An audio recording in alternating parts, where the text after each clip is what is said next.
Olá, hoje a gente vai mergulhar fundo numa questão que é central para muita gente, né? O que de verdade significa ser um discípulo? Exato. E para guiar a nossa conversa, a gente está com um material muito interessante aqui do pastor Cleves Silva, da Igreja Batista Crescer. O estudo se chama Eleito para ser um discípulo. Isso mesmo. E o que é bacana nesse material é que ele vai direto ao ponto, sabe? Ele usa principalmente o Evangelho de João para construir o argumento dele. E qual vai ser a nossa missão aqui, então? Acho que é desempacotar as ideias centrais dele. Tipo, de onde vem um discípulo? Qual a sua missão?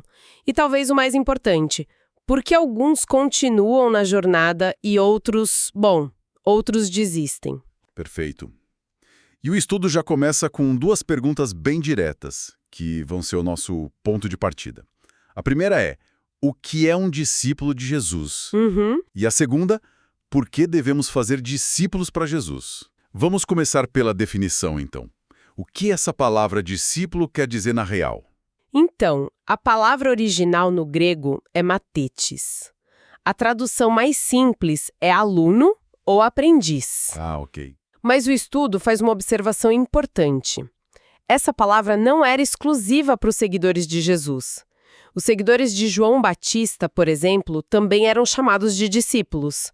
Os dos fariseus também. Entendi. Então, era um conceito da época, essa relação de mestre e aprendiz. Exatamente. Não era só sobre aprender uma teoria. Era sobre seguir um estilo de vida e imitar o mestre em tudo. Quase como um estágio, uma residência, onde você vive e respira a filosofia do seu mentor. E sobre o porquê. Por que fazer mais discípulos? O material é bem enfático nisso, né? Totalmente. A perspectiva que ele apresenta é que isso não é uma sugestão, não é uma boa ideia, entre outras. É uma ordem. A famosa grande comissão. Isso, lá de Mateus. A ideia central é que esse foi o método do próprio Jesus. Ele não, escreveu um livro ou construiu um monumento. Ele investiu a vida dele em um grupo pequeno de pessoas. Então, para o autor, fazer discípulos não é um método, é o método. Tá, então a gente já tem o quê e o porquê. Agora vamos para a parte que, para mim, foi a mais provocativa. A origem de tudo. Como alguém se torna um discípulo? A gente tende a pensar que é uma decisão nossa, né? Um ato de vontade. Pois é. E o estudo vira essa ideia de cabeça para baixo. Totalmente. A tese central do material é que a iniciativa é 100% divina. Tudo se baseia numa frase de Jesus em João 15 que diz: "Não fostes vós que me escolhestes a mim, pelo contrário, eu vos escolhi a vós outros." Essa frase é a chave de tudo. Essa ideia de ser escolhido ela é forte, numa cultura que valoriza tanto o mérito, a escolha pessoal, a autonomia. Como o estudo desenvolve isso? Então ele usa duas palavras bem fortes da teologia para descrever essa escolha: soberana e incondicional. Soberana é incondicional. O que isso quer dizer na prática? Soberana significa que a escolha se baseia só na vontade de Deus. Não tem nenhuma influência externa. E incondicional quer dizer que não havia nada na pessoa, nenhum mérito, nenhuma qualidade, nada que a fizesse merecer essa escolha. É uma ideia que quebra completamente a nossa lógica de causa e efeito. Totalmente. Pensa, por exemplo, numa adoção. Um casal não escolhe adotar uma criança porque ela mereceu, ou porque tinha o melhor currículo. A escolha parte do amor e da vontade dos pais. Sei. O estudo coloca a escolha de Deus nesse mesmo lugar. Não é um emprego para qual você se candidata, é um presente. É pura graça. Isso muda toda a perspectiva. Porque se a jornada não começa comigo, talvez ela também não dependa só de mim para continuar. Mas essa escolha não é um fim em si mesma, né? O versículo continua. Não, de jeito nenhum. A escolha tem um propósito muito claro. A frase completa é: "Eu vos escolhi a vós outros e vos designei para que vades e deis fruto, e o vosso fruto permaneça." Ok, dar fruto. O que seria esse fruto? Ser uma pessoa melhor, fazer boas ações. Embora isso seja importante, claro, a interpretação do estudo aqui é bem específica. Nesse contexto, fruto significa outras pessoas. Pessoas que são alcançadas e se tornam discípulas também. Nossa.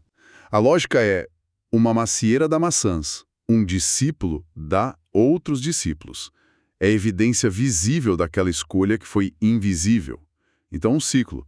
A escolha leva à missão e o cumprimento da missão, que são os frutos, confirma a escolha original.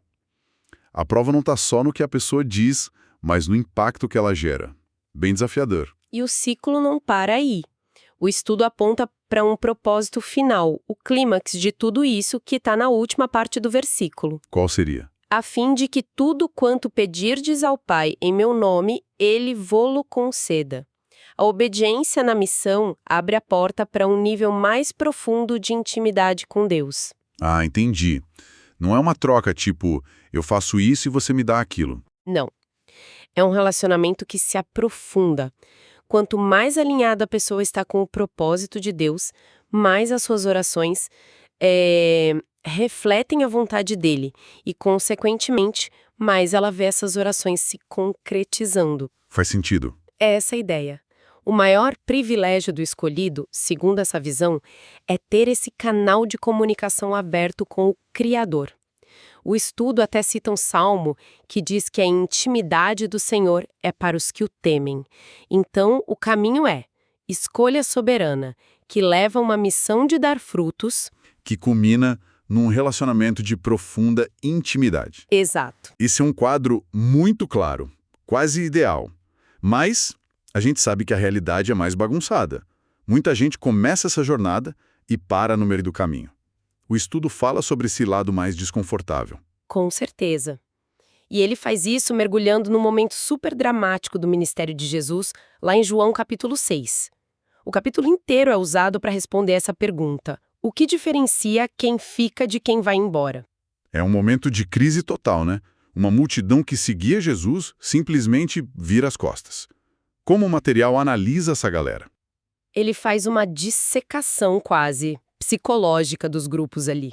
E a conclusão é que as motivações deles estavam todas erradas.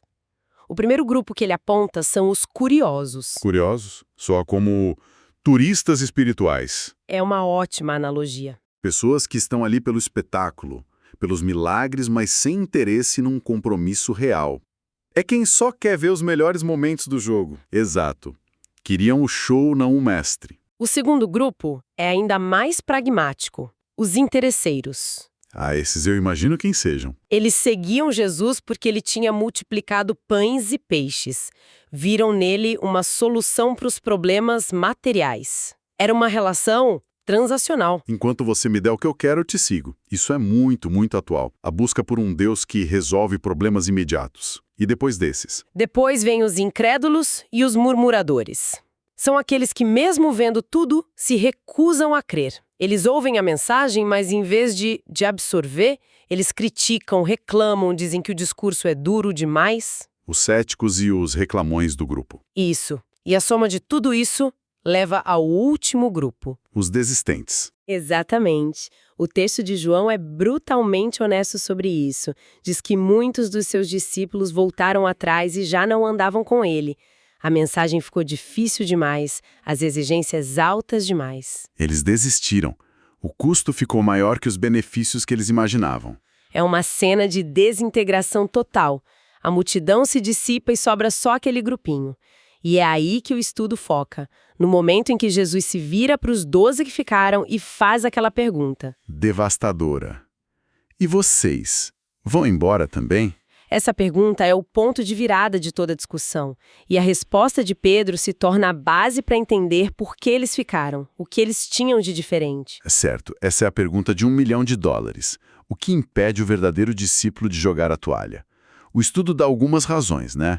Qual é a primeira? A primeira razão nos leva de volta para o começo da nossa conversa. A escolha divina. Exato. A ideia é que o discípulo não desiste porque, no fim das contas, a permanência dele não depende da sua própria força de vontade. A âncora é a escolha original de Deus. O estudo até cita o apóstolo Paulo, que diz que os dons e a vocação de Deus são irrevogáveis. Ou seja, a segurança não está na força com que a gente se agarra a Deus, mas na força com que Deus se agarra a gente. Se foi Ele quem começou, é Ele quem garante que a obra vai até o final. Isso muda tudo. Completamente. E a segunda razão é igualmente poderosa. E está na pergunta retórica de Pedro: Senhor, para quem iremos nós? Não é uma pergunta de dúvida, é uma afirmação de quem já sabe a resposta. Para ele, simplesmente não existia um plano B. Jesus não era a melhor opção, ele era a única. E o estudo faz uma distinção muito interessante aqui. Pedro não pergunta para onde iremos, ele pergunta para quem iremos. Por que essa diferença de uma palavra é tão importante? Porque, segundo o autor, muita gente hoje abandona a fé porque a lealdade estava no lugar errado. Estava num onde, uma igreja, uma instituição, um líder, e quando o onde falha, e instituições humanas sempre falham, a pessoa fica sem chão. A fé dela estava ancorada num lugar, não numa pessoa. Exatamente. Isso reformula todo o problema da desilusão com a igreja. O argumento é que a lealdade do discípulo não é, primariamente, com uma organização, mas com a pessoa de Cristo. Então, mesmo que a comunidade local decepcione ou um líder cometa um erro, a fonte continua intacta. Para quem iremos? É a pergunta que mantém o foco no que é essencial. Precisamente. E isso nos leva à terceira e última razão para perseverar: a fé. A resposta de Pedro não é só uma pergunta, é uma declaração. Tu tens as palavras da vida eterna, e nós temos crido e conhecido que tu és o Santo de Deus. Eles não ficaram só por falta de opção, ficaram porque tinham uma convicção profunda sobre quem Jesus era. Exato. E o estudo conecta essa fé diretamente à posse da vida eterna. Não como algo futuro, mas como uma realidade que eles já viviam. A lógica é, uma vez que você prova da fonte de água pura, a ideia de voltar a beber água contaminada se torna impensável. Seria uma loucura. Seria uma negação da própria vida que eles já tinham encontrado. A fé que salva, nessa visão, também é a fé que sustenta. Então, para a gente resumir nossa análise, esse estudo do pastor Cleves Silva nos dá um retrato bem definido do discípulo, né? É alguém cuja jornada começa por uma escolha soberana de Deus. Não por iniciativa própria.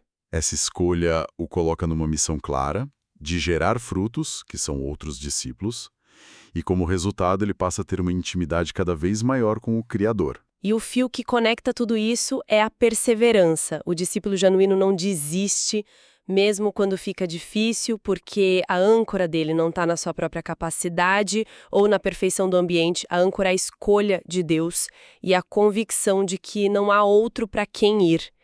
O estudo termina com uma frase que é um soco no estômago de tão direta: discipulado significa deixar tudo para seguir a Jesus.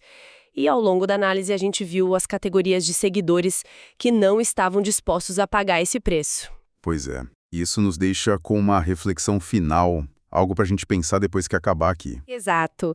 Se a gente pegar aquelas categorias do passado, os curiosos, os interesseiros, os céticos, e trouxer para o nosso mundo de hoje, como elas seriam? Quem são os seguidores curiosos ou transacionais do século XXI? E talvez a pergunta mais profunda seja: o que esse chamado radical para deixar tudo realmente exige de uma pessoa hoje? Num mundo com 1000 outras coisas para a gente seguir, 1000 outras identidades para a gente assumir, o que significa, na prática, colocar essa única pessoa no centro de tudo? É uma pergunta que vale a pena levar para casa.